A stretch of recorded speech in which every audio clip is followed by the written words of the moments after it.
Greetings, ladies and mentalgets, and welcome to this latest episode of Tales from Outer Space, where I take a space-related story from around the internet and read it out loud for your enjoyment. All the relevant links are down below. Please don't forget to do the usual YouTube gumph, because if you don't, the nanite swarms will steal your other sock. But more importantly, as always, I hope that you enjoy. I'd quickly like to thank the following Tier 5 patrons and channel members for supporting the channel: Datamagnet and Bob the Dragon. Thank you very much. Story number 1. They hit as hard as they hate. Written by Lords of Dupe. Policing the galaxy is not easy, and prosecuting the offenders is less so, especially when it regards crimes which do not have active legal definitions. Leave it to the Terrans to require a full-on respect of the legal code as it applies to planetary offenses. This particular story dates back 50 cycles, give or take a few seasons, and involves a raiding team from out in the Deny cluster, when it still existed, and the Terran colony of Nova Dietrich, which is what used to be a glorified metal smelting plant co-opted by the area military subcontractors for a fairly solid monthly fee paid to the workers. Essentially, the miners would drift into the gigantic holes punched through the rock, fill up and carry all the drones' buckets, and then someone would pilot the drones to the surface for the smelters to chew them apart and turn everything into either future space parts or slag that they built their habitat modules out of. Sort of a continuously growing operation that. Until, of course, the raiders came calling and started making themselves a nuisance. Small-time stuff at first. A few rip and runs on the prefabricated parts and their 3 coax print farms. A kidnap and ransom at random. That kind of thing. And that's how those first few weeks were going to go, up until something happened to one of the miners. A Terran, of course, because a Terran is at the heart of every law enforcement story, sooner or later. Well, this Terran, a 2-meter stack of angry miner who hailed from a little speck of land on a broad continent's eastern shore, descended from generations of miners, although his forebears were strictly landlocked. This Terran, he took great exception to the latitude of the Deny raiders and the lax reply from what passed for corporate security on site. So, he shut down one of the depots, keyed off a set of drones, slapped a lid on it, and then blew what must have been 16 years, again, give or take a few seasons, in paycheck funding to buy that particular shaft and those drones. After that, nobody heard from this creature for almost a month. And the Deny, well, they did what comes naturally. They escalated things. Those kidnappings became more and more frequent, and the demanded prices skyrocketed. The thefts became brazen, bolder, bigger, and less likely to recover, even if the on-site goons could de-ass their heads and give chase for a change. They even got to the point where they, those Deny bastards, stole a crash tank from a Terran habitat and held the unborn in vitro young of those Terrans for ransom, and threatened to toss the whole thing out of the airlock if they didn't get everyone's full-on savings. Of course, the miners paid. Even the non-Terrans on site gave up for the cause. And oh, how the Deny laughed after that particular handoff. And it was around then that the lid of the Sharp 6 popped open like a pimple.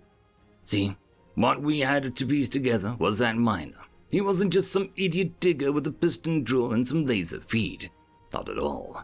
He was a military physicist, and he was in his golden years, looking to earn some strong coin before he went into wherever Terrans go, other than maximum security prisons or retirement villages on moons with fluffy wildlife and expensive drinks. What came out of the tunnel was like nothing anyone had ever experienced. It was a byproduct of an angry physicist, engineer, miner, father, grandfather, and, above all else, a Terran war veteran. It was a bullet. We had to piece through almost 6 weeks' time of clearing debris from the remaining proto-atmosphere of that particular rock, way out in the ragged edges of the Deny cluster. What took place needed about 600ths of a second, give or take, and vaporized the entirety of the fleet of the Deny raiders. the personal habitat module that they were dragging around, and then the third and fourth moon of Deny itself, all before hitting the intended target 65 days later. In any case, once that lid opened, the planetoid's atmosphere was promptly ripped out into space, and it all went boom. See, when you drop enough magnetic metal down on rails set into walls of a deep, dark pit, it builds up a charge. Build up enough of a charge, it needs to vent, or it needs captured. Capture it, you can make a magnetic bottle. If you're the kind of brilliant mind and have nothing except frugal rations, darkness, and sheer mind-breaking anger to focus on, and that fella, he had all of the above, that magnetic bottle then got a second for company.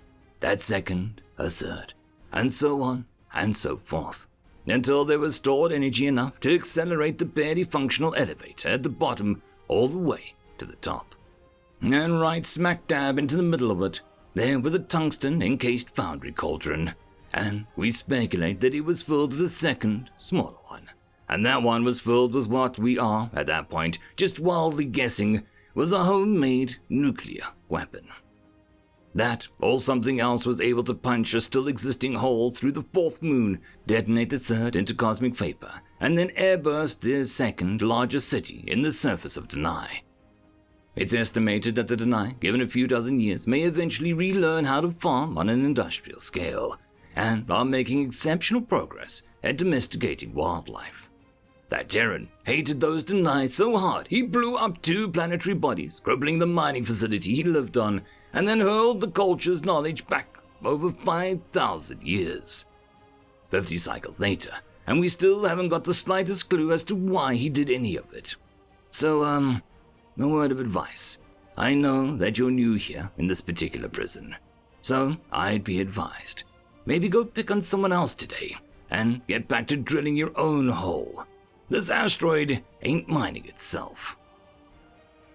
End of story. Story number 2. Devil's Temptation, written by Lane Meller. When the humans first joined the galaxy in its constant reach for the stars, most species didn't think much of them. A bit stronger than average perhaps, stocky, with only 2 upper appendages. How little they truly knew of the darkness that was about to befall them. It started simply enough when the world they called Earth became open to all visitors. Soon, many curious beings came to this new world, famous for its lush foliage and vast stretches of dihydrogen monoxide pools. But with the introduction of Earth's great things, there also came its dark underbelly as well. Earth was still broken into many factions, with different cultures and foods to sample. It drew tourists from all over the galaxy, and with almost every faction came a different sort of paper money. Trading it every time they crossed an invisible border was irritating, until the credit card was discovered. With a small strip of plastic, you could go around the watery globe, only needing to pay it off at a certain time and to a single company. The idea soon spread like wildfire, as every being could see the advantage of traveling the galaxy and not needing to trade money at every galactic port. Before this, you simply paid for an item and received it, and each planet tended to have a few money traders who would swap currency for a small fee. Now, you could walk anywhere and buy anything with a single swipe. Soon, humans were dominating every major market, and many would not even trade with you if you didn't have the slip of plastic. And with this new system came its new enforcers. Because even many humans know it's all too easy to rack up a mile-high bill when all you have to do is show a card. And come for the debtors they did, the repo men. The insidious human devils with thoughts only of profit for what they were due when a being could not pay. They fell like savage beasts on the stupid and the weak, taking anything that they could find in exchange for missing payments. Soon, you could not even buy a home dwelling without a certain amount of reliability tied to the card, and it became mandatory for survival to have one. And soon, the humans had taken over. They had conquered all of the known galaxy. No more guns, bombs, elaborate ships, or even a single real fight. Instead, they had won through the credit card debt and the dangerous temptation that was a spending limit. End of story. And that, my friends, concludes this video. I hope that you enjoyed, and if you do, please consider supporting the author, even by popping over and leaving a thumbs up or a nice comment, just to show your appreciation for the story. However, if you wish to support this channel, there are links down below which will help immensely. I will see you all in the next one, and until then, I hope that you have a fantastic day. Cheers.